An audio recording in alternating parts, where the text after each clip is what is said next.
नमस्कार, आज का एजेंडा में आपका स्वागत है। मैं हूं साइमा खान। सबसे पहले नजर हेडलाइंस पर।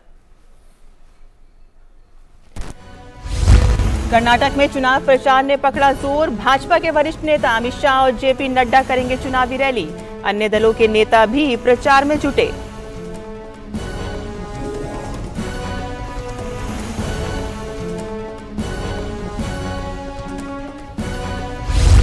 भुवनेश्वर में जारी G20 के शिक्षा कार्य समूह की तीसरी बैठक का आज आखिरी दिन। भविष्य में मैन पावर के रोड मैप पर होगा मंथन।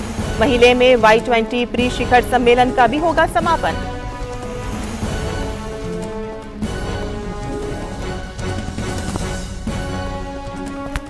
ऑपरेशन कावेरी के तहत सूडान से भारतीयों की सुरक्षित स्वदेश वापसी जारी।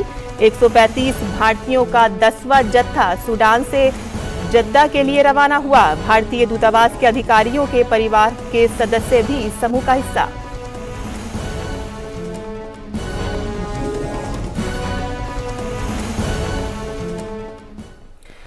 और अब मुद्दों पर विस्तार से नजर डालते हैं, जहां सबसे पहले बात करते हैं कर्नाटक की। कर्नाटक में विधानसभा चुनाव के लिए राजनीतिक दलों ने प्रचार अपना तेज कर दिया है। सभी राजनीतिक दलों के नेता मतदाताओं को अपने पक्ष में करने में जुटे हुए हैं। भाजपा के वरिष्ठ नेता और केंद्रीय गृह मंत्री अमित शाह आज कर्नाटक में कई चुनावी जनसभाओं को संबोधित करेंगे, तो वहीं भाजपा के राष्ट्रीय अध्यक्ष जेपी नड्डा भी चुनावी रैली के जरिए प्रचार अभियान को धार देंगे।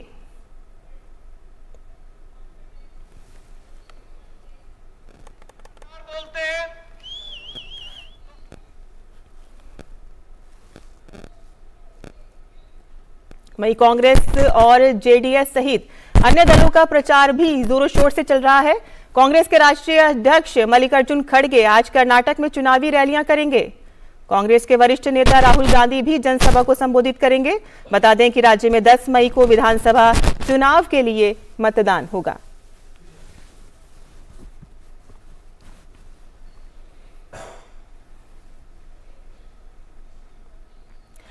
और बेंगलुरु से इसी मुद्दे पर बात करने के लिए हमारे साथ जुड़ गई हैं हमारी संवाददाता आयशा खानम।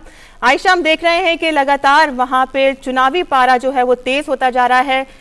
पार्टी के जो स्टार कैंपेनर्स हैं इस वक्त मैदान में उतरे हुए हैं। आज अमित शाह और जेपी नड्डा की रैलियां वहां पर होने जा रही हैं। किस तरह का माहौल आप वहां पर देख रही हैं? जी देखिए, अब लगभग 12-13 दिन ही बचे हैं मतदान के लिए, तो तमाम स्टार प्रचारक जो है हर क्षेत्र में प्रचार जोरदार और धूमधाम प्रचार हो रहा है। लेकिन सबकी नजर रहेगी सबसे बड़े स्टार प्रचारक बीजेपी के जो है प्रधानमंत्री नरेंद्र मोदी, जो कल से कर्नाटक में लगातार 7-8 तारीख तक यहाँ पर कैंपेन करेंगे। कई रोड शोज होंगे, तो इसको लेकर तैयारियां चल रही हैं और बीजेपी काफी उत्साहित है। बीजेपी के कार्यकर्ताओं में काफी उत्साहित है, क्योंकि कल ही प्रधानमंत्री नरेंद्र मोदी ने कार्यकर्ताओं को वर्चुअली संबोधित किया था और तमाम कार्यकर्ता जो है इससे काफी अपने आप को मोटिवेटेड फील करते हैं।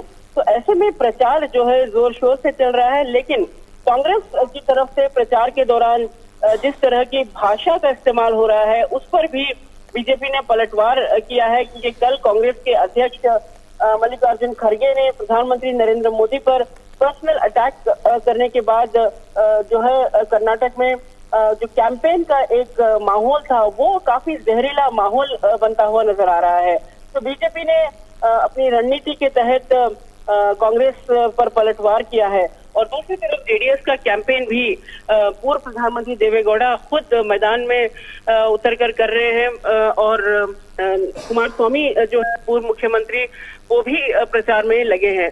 तो ये प्रचार जो है अब आखिरी चरण का प्रचार हो सकता है और ये लड़ाई जो है निर्णायक है। 2024 चुनाव के लिए, लोकसभा चुनाव के लिए देखा जाए तो ये एक निर्णायक रिजल्ट इस चुनाव से आ सकता है। जी आयशा, चुनावी माहौल है एकदम और रैलियां हो रही हैं, गर्मजोशी देखी जा रही है और साथ साथ बयानबाजियां भी हो रही हैं। आपने जिक्र किया यहाँ पर मल्लिकार्जुन खड़गे के बयान का। उन्होंने जो बयान दिया है उसको लेकर ऐसा लगता है कि जैसे कांग्रेस जो है अब बैकफुट पर आ गई है। जी हाँ, बिल्कुल, क्योंकि कांग्रेस के इस बयान से खुद कांग्रेस के नेता परेशान है, क्योंकि जिस तरीके से एआईसीसी के अध्यक्ष ने बयान दिया उससे कांग्रेस के नेता जो है काफी परेशान है और उनका ये कहना था कि इस वक्त पर जब कांग्रेस को ये लग रहा था कि कर्नाटक में एंटी इनकम्बेंसी है और कर्नाटक में उन्हें कुछ एज मिल रही है, ऐसे में मल्लिकार्जुन खड़गे का ये बयान आना और प्रधानमंत्री पर सीधे व्यक्तिगत हमला करना ये कांग्रेस के लिए भारी पड़ रहा है। तो कांग्रेस आज कोशिश करेगी, क्योंकि राहुल गांधी की बड़ी रैलियां हैं बल्लारी में, कोप्पल में, जो उत्तर कर्नाटक के इलाके हैं, तो यहाँ पर आज राहुल गांधी की रैलियां होंगी। तो देखना दिलचस्प होगा कि आज के कैंपेन का मूड कैसे बनता है। लेकिन बीजेपी जो कांग्रेस ने कल प्रधानमंत्री पर व्यक्तिगत हमला किया, उस पर बीजेपी कांग्रेस को पूरी तरह से घेरने के लिए तैयार है। जी आयशा, आप हमें ये भी जानना चाहेंगे कि और भी पार्टियां वहां पर चुनावी प्रचार कर रही हैं, तो कौन कौन से लीडर आज उन रैलियों में नजर आएंगे?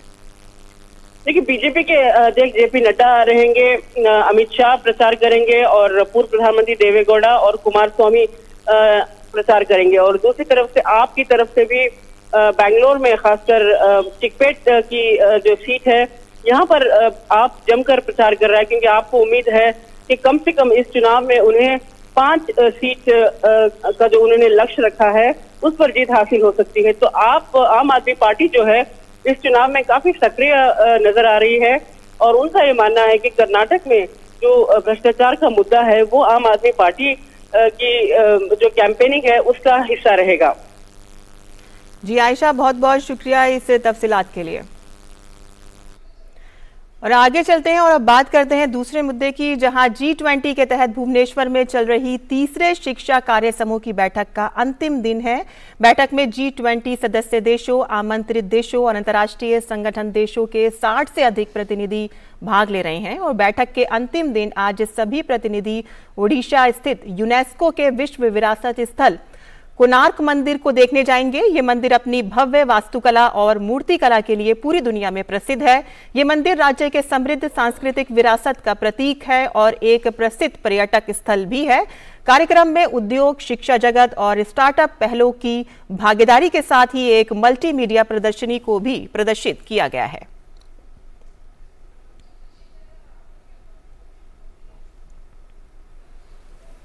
और इसी मुद्दे पर बात करने के लिए हमारे संवाददाता भुवनेश्वर से चंद्रशेखर जुड़ गए हैं। चंद्रशेखर, आज मीटिंग का आखिरी दिन है, हम आपसे जानना चाहेंगे कि क्या कुछ इसमें निकलकर सामने आया है और खास तौर पे शिक्षा में जो तकनीक को बढ़ावा देने की बात कही जा रही है उस पर किस तरह से ये चर्चा जो है वो सकारात्मक रही है, किस तरह का डिस्कशन रहा?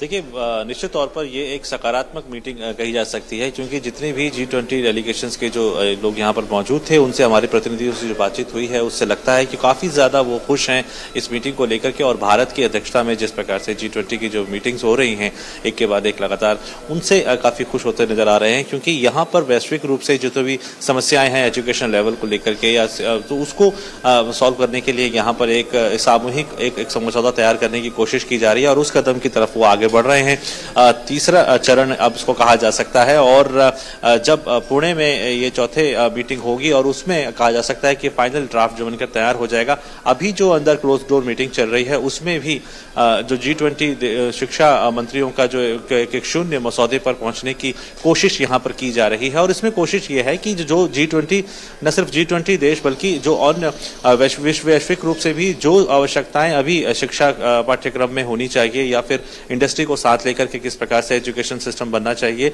और आने वाले समय में काम के कौन कौन से नए मौके खुल सकते हैं और उसमें तकनीक कितनी महत्वपूर्ण भूमिका निभा सकती है, उसको लेकर के भी यहाँ पर बातचीत हो रही है। और जिससे कि एक समग्र पाठ्यक्रम बनकर निकल सके जो वैश्विक रूप से एक हो और उससे युवाओं को, आने वाले युवाओं को फायदा हो सके रोजगार मिलने में, और अगर वो एंटरप्रेन्योर बनना चाहते हैं तो उस क्षेत्र में भी स्किल को किस प्रकार से शिक्षा के साथ जोड़ा जा सकता है और उसको एक महत्व दिया जाना चाहिए शिक्षा में जिस प्रकार से, तो उसको इसके फ्रेमवर्क को यहाँ बनाने की कोशिश हो रही है और एक बहुत अच्छी मान सकते हैं कि ये पहल यहाँ पर देखने को मिल रही है। जी चंद्रशेखर, भुवनेश्वर जो है वो प्राचीन मंदिरों का शहर कहा जाता है। यहाँ पर ये जो शहर है ये सांस्कृतिक विरासत से मालामाल शहर है और इन प्रतिनिधियों को यहाँ की जो सांस्कृतिक विरासतें हैं उनसे रूबरू कराने का मौका भी मिल रहा है।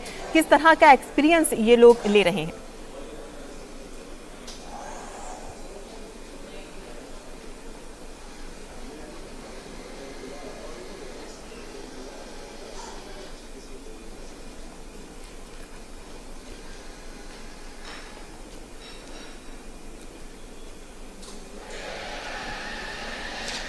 यहाँ पर जब डेलीगेट्स आए थे तो उनका स्वागत जो है वो जो उड़ीसा की जो संस्कृति है उस हिसाब से किया गया था और काफ़ी ज़्यादा खुश यहाँ पर जो है जितने भी प्रतिनिधि आए हैं वो नज़र आ रहे थे।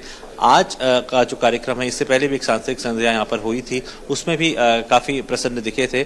आज ये जैसे आपने बताया कि कोणार्क ये जाने वाले हैं यहाँ पे डेलीगेट्स, तो वो अपने आप में एक वैश्विक धरोहर है और इतने सालों पहले भारत ने कितना एडवांस भारत हुआ करता था, भारत की वास्तुकला कितनी ज़्यादा विकसित थी और किस प्रकार से एक एक चीज़ वहाँ पर जो है वो साइंटिफिक तरीके से तैयार की गई थी। तो उसको देखने के लिए उस कौतूहल को की दृष्टि से उसको देखने के लिए ये प्रतिनिधि वहां पर जाएंगे और तकरीबन काफी लंबा समय इनको दिया गया है वहां पर कि आप जाइए, उसको समझिए कि किस प्रकार से हमारी वास्तुकला हुआ करती थी और क्या उसका एक आर्किटेक्ट हुआ करता था, क्या डिजाइन हुआ करता था और किस तरीके से वैज्ञानिक तरीके से हमने इन भवनों का निर्माण किया है। तो निश्चित तौर पर उसको देखना है। फिर हमारा आर्ट एंड क्राफ्ट किस प्रकार का यहाँ पर उड़ीसा में हुआ करता था, उसकी शैली को देखने के लिए भी ये लोग वहां पर जा रहे हैं, उसको समझेंगे।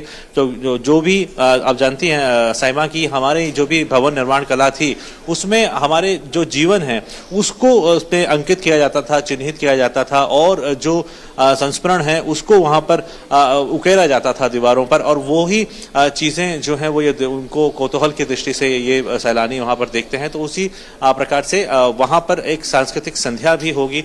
आप जानते हैं कि ओडिसी डांस जो है वो बहुत विश्व प्रसिद्ध है और ये एक कला का, एक नृत्य कला का एक अनूठा जो है वो एक संगम वहां पे कहा जा सकता है। तो वो सांस्कृतिक संध्या के दौरान वो उस रंग से भी ये लोग रूबरू होंगे और इसके साथ जो यहाँ का जो खान पान है उसको भी वहां पर परोसा जाएगा।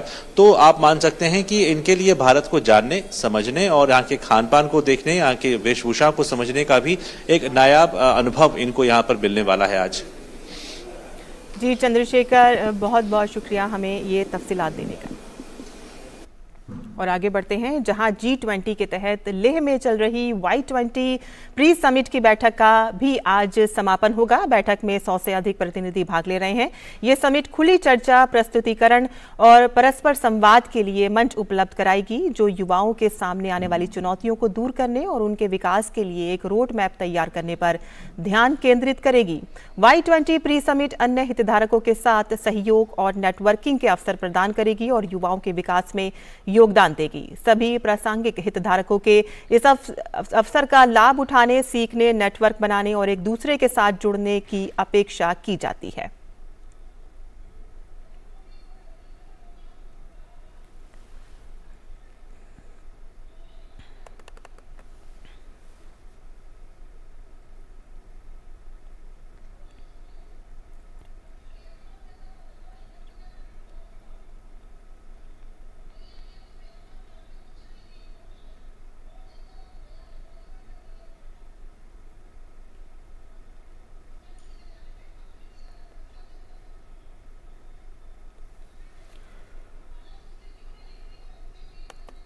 तो बता दें आपको कि लेह में G20 के तहत चल रही Y20 प्री समिट की बैठक का आज समापन होगा। बैठक में 100 से अधिक प्रतिनिधि इसमें भाग ले रहे हैं। ये समिट खुली चर्चा, प्रस्तुतिकरण और परस्पर संवाद के लिए मंच उपलब्ध कराएगी, जो युवाओं के सामने आने वाली चुनौतियों को दूर करने और उनके विकास के लिए एक रोड मैप तैयार करने पर ध्यान केंद्रित करेगी।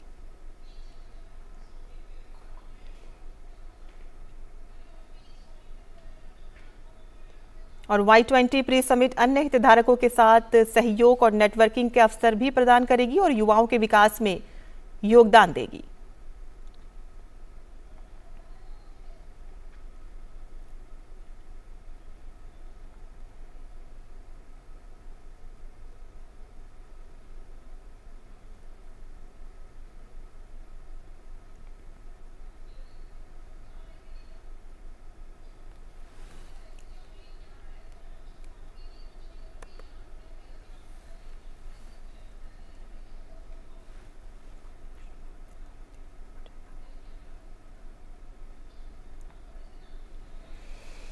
और आगे बढ़ते हैं, जहां भारत शंघाई सहयोग संगठन के अध्यक्ष के रूप में एससीओ रक्षा मंत्रियों की बैठक की मेजबानी कर रहा है। रक्षा मंत्री राजनाथ सिंह बैठक की अध्यक्षता कर रहे हैं। भारत द्वारा पर्यवेक्षकों के रूप में आमंत्रित किए गए बेलारूस और ईरान के अलावा चीन, कजाकिस्तान, किर्गिस्तान, रूस, ताजिकिस्तान, उज्बेकिस्तान के रक्षा मंत्री मौजूद हैं। क्षेत्रीय शांति और सुरक्षा, एससीओ के भीतर आतंकवाद विरोधी प्रयासों और प्रभावी बहुपक्षवाद से संबंधित मुद्दों पर चर्चा होगी और भारत के एससीओ की अध्यक्षता की थीम है सिक्योर एससीओ।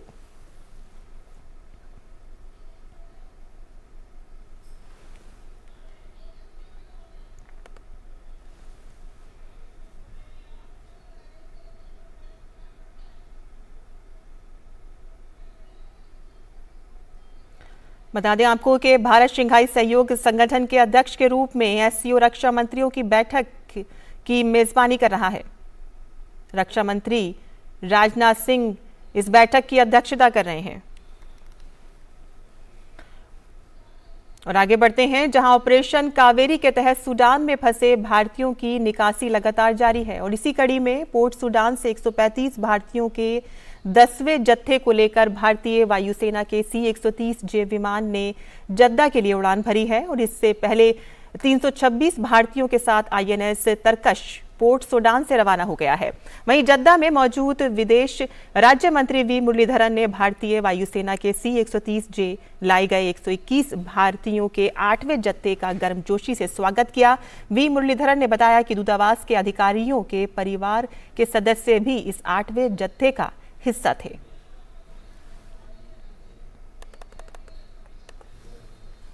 और इसी खबर पर बात करने के लिए हमारे साथ संवाददाता विशाल बैरिस्टो इस वक्त जुड़ गए हैं। विशाल, हम देख रहे हैं कि जिस तरह से सूडान से भारतीयों को लाया जा रहा है, एक तरह से उनके अंदर हौसला और हिम्मत बढ़ी है कि मुल्क जो है वो उनके साथ है और कहीं वो पीछे हटने वाला नहीं है और सभी भारतीय जो वहां पर मौजूद हैं उनको निकालने के लिए हम पूरी तरह से तैयार हैं। लगातार कोशिशें की जा रही हैं। कितनी उड़ानें वहां पर और आज की क्या प्लानिंग है? देखिए साइमा, जब हम बात करते हैं इवैक्यूएशन की तो ये एक बहुत लंबा प्रोसेस होता है और ये सारा डिपेंड करता है कि आपकी फॉरेन पॉलिसी कितनी मजबूत है और आपके दूसरे देशों से कितने अच्छे रिश्ते हैं। जब हम बात करते हैं ऑपरेशन कावेरी की तो हमें थोड़ा सा याद करना चाहिए ऑपरेशन गंगा, जो इतना ज़बरदस्त था। और सूडान में ये पहला ऑपरेशन नहीं है। सूडान में 2011 में जब सिविल वॉर हुआ उसके बाद वहाँ पर इवैक्यूएशन हुआ और हमने देखा किस तरह से 54वां देश बन के साउथ सूडान अलग हो गया सूडान से। अब जो मौजूदा ऑपरेशन चल रहा है, जो कल फॉरेन सेक्रेटरी ने हमें बताया है कि 3500 के करीब वहाँ पर हिंदुस्तानी मौजूद हैं और इसके अलावा 1000 जो है पर्सन ऑफ इंडियन ओरिजिन, यानी कि वो हिंदुस्तानी जो करीब 400 साल पहले वहाँ जाकर बस चुके हैं। तो अब तक 600 लोगों को निकाला जा चुका है और आगे भी कार्रवाई जारी है। लेकिन ये एक लंबा प्रोसेस है और हमें ये याद रखना चाहिए कि वहाँ पर सिविल वॉर का सिचुएशन है, वहाँ पर लड़ाई चल रही है लगातार और सीज़ फायर भी जब भी होता है तो बार बार उसका वायलेशन हो जाता है। एसएफ और आरएफ, आर्मी और पैरामिलिट्री फोर्सेस के बीच में ये ज़बरदस्त संघर्ष चल रहा है। और जब हम बात करते हैं फोर्सेस की तो दोनों ही हथियारबंद हैं और दोनों को हथियार अच्छे से चलाना आता है। ऐसे में एक बड़ा मुश्किल हो जाता है कि आप अपने लोगों को सबसे पहले उन तक पहुँचें, क्योंकि खार्तूम जो वहाँ की राजधानी है उसके इर्द गिर्द काफ़ी और जगह हैं जहाँ पर लड़ाइयाँ चल रही हैं। तो सबसे पहले एक 24/7 एक कंट्रोल रूम स्थापित किया गया है, एक ट्रांजिट कैंप बनाया गया है जेद्दा में और उसके लिए हमने सऊदी अरब से बहुत मदद मिली है हमें और सऊदी अरब की भारत सरकार ने तारीफ़ भी की है उसकी तमाम मदद की। और इसके अलावा जो 850 किलोमीटर का सेफ पैसेज है जो पोर्ट सूडान से लेकर खार्तूम के बीच का है, ये सफ़र बहुत लंबा भी है और काफ़ी इम्पॉर्टेंट भी है, इसलिए क्योंकि ये सेफ पैसेज ही ये तय कर देगा कि कितने लोगों को हम वहाँ से निकाल सकते हैं। तो 13 से 15 घंटे तक का ये सफ़र है और उसके बाद जो बस से होगा और उसके बाद फिर जेद्दा ट्रांजिट कैंप में इनको ले जाया जाएगा। और भारत सरकार ने तीनों ही तरह से ज़मीन, आसमान और पानी, इन तीनों ही तरह से उनका इवैक्यूएशन करवाया जा रहा है। जब हम ज़मीन की बात करते हैं तो वहाँ से बसेस 850 किलोमीटर का सफ़र तय करके पोर्ट सूडान तक इवैक्यूज़ को लेकर आ रहे हैं। आ रही हैं। और उसके अलावा हमने भारतीय वायुसेना के 2 विमान लगा दिए हैं जिसमें ग्लोब मास्टर भी है। और हम बात करें अगर हमारी जल सेना की, नेवी की, तो 3 युद्धपोत INS सुमेधा, INS तेग और INS तरकश, ये भी they have been pressed into service. Vishal, जिस तरह से आपने बताया हमको तफसील, ये देखने में और सुनने में भी, और हम देख रहे हैं कि कितना मुश्किल काम है, ये कोई आसान काम नहीं है वहाँ से निकालना अपने भारतीयों को। यूक्रेन में भी जब संकट आया था तो वहाँ से जिस तरह से कामयाब ऑपरेशन हुआ था वो भी हम सब ने देखा, और अब इस तरह से सूडान में जब यहाँ पर तशद्दुद इस वक्त देखने को मिल रहा है और वहाँ से भी हम भारतीयों को निकाल रहे हैं, वो भी सब देख रहे हैं। वहाँ से जो भारतीय आ रहे हैं उनका क्या रिएक्शन है? देखिए साइमा, हमने देखा है कि बाज़ दफ़े भारत सरकार और ख़ास तौर से मोदी सरकार ने इन ऑपरेशंस को कितने बखूबी अंजाम दिया है। तो ये सारा डिपेंड करता है कि हमारी फॉरेन पॉलिसी कितनी मजबूत है और किस तरह से जो दीगर मुल्क हैं वो भारत को देखते हैं, उनका नज़रिया भारत के लिए क्या है। और जब हम बात करते हैं कि वहाँ से आने वालों की, तो जाहिर सी बात है वो बहुत ज़्यादा खुशकिस्मत समझते हैं अपने आप को, क्योंकि वहाँ जिस तरह के हालात बने हुए हैं वहाँ से बचकर निकलना ये नामुमकिन सा लगता था। लेकिन जो हमारे प्राइम मिनिस्टर हैं वो इस पूरे ऑपरेशन को फ्रंट से लीड कर रहे हैं। और फ्राइडे को उन्होंने एक हाई लेवल मीटिंग बुलाई और उन्होंने साफ कर दिया कि कोई भी भारतीय जो वहाँ से निकलना चाहता है, हमें उस तक पहुँचना है। तो जब हम चैलेंजेस की बात करते हैं, तो जब वॉर सिचुएशन है तो वहाँ पर डीजल की कमी हो जाती है, वहाँ पर पावर शॉर्टेज है, वहाँ पर इंटरनेट नहीं है। तमाम इन चैलेंजेस के बावजूद ये इवैक्यूएशन प्रोसेस चल रहा है और कल तक हमें बताया गया करीब 600 भारतीयों को वहाँ से निकाला जा चुका है और ये ऑपरेशन आगे भी जारी रहेगा। ये डिपेंड करता है कि वहाँ के हालात कैसे हैं। अभी तक जो हमें जानकारी मिल रही है, SAF और RAF दोनों से भारत सरकार संपर्क बनाए हुए हैं और दोनों ही इस बात को ख्याल रखते हैं कि इंडियंस को कोई नुकसान ना पहुंचे। हाँ, एक अनफॉर्चुनेट डेथ ज़रूर हुई है, कोचीन के रहने वाले हैं, उनकी मौत हो गई है इस लड़ाई के अंदर। उनकी बॉडी अभी भी खार्तूम में है, लेकिन भारत सरकार ने उनके परिवार से मिलकर भरोसा दिलाया है कि जल्दी उनकी बॉडी को उनके घर तक पहुंचाया जाएगा। लेकिन इसके अलावा किसी की भी हताहत होने की खबर नहीं, जहाँ तक हम भारतीयों की बात करते हैं तो। और ये इतना ही नहीं, जो इंडियन एम्बेसी का जो स्टाफ है उनके सभी मेंबर्स को, उनके परिवार वालों को सेफली वहाँ से इवैक्यूएट किया जा चुका है। इतना ही नहीं, जो और देश हैं अगर वो भी हमारे से मदद की बात करेंगे तो भारत सरकार ने कहा है कि हम उनकी भी मदद करेंगे। फिलहाल हम ये जानते हैं कि श्रीलंका ने मदद की गुहार लगाई है। कल फॉरेन सेक्रेटरी ने हमें बताया कि ये जो इवैक्यूएशन है इसमें काफ़ी सारी चीज़ें इन्वॉल्व होती हैं, जिसमें दूसरे देश भी की मदद भी हमें लेनी पड़ती है। तो अगर हम बात करते हैं अदर फॉरेन नेशनल्स की, तो उनके इवैक्यूएशन के लिए एक पूरी तैयारी की जाएगी। कितने लोग हैं, कब उनको निकाला जा सकता है, कैसे निकाला जा सकता है। फिलहाल भारत सरकार सऊदी अरब के अलावा मिस्र, यूनाइटेड किंगडम और अफ्रीका के अन्य देशों से जो पड़ोसी मुल्क हैं उनसे लगातार संपर्क बनाए हुए हैं। जी विशाल, जिस तरह से हमारा ये ऑपरेशन कावेरी लगातार कामयाबी के साथ चल रहा है आपने बताया, और अब देखना ये है कि और इसमें और कितना वक्त लगेगा और कितनी फ़्लाइट्स वहाँ पर जाएंगी और कितने भारतीय वहाँ पर बचे हैं, ये भी इसका भी पूरा आकलन किया जा रहा है। बहुत बहुत शुक्रिया ये पूरी मालूमात हमको देने का। और आज के एजेंडे में आज के लिए बस इतना ही। अनुमति दें। नमस्कार।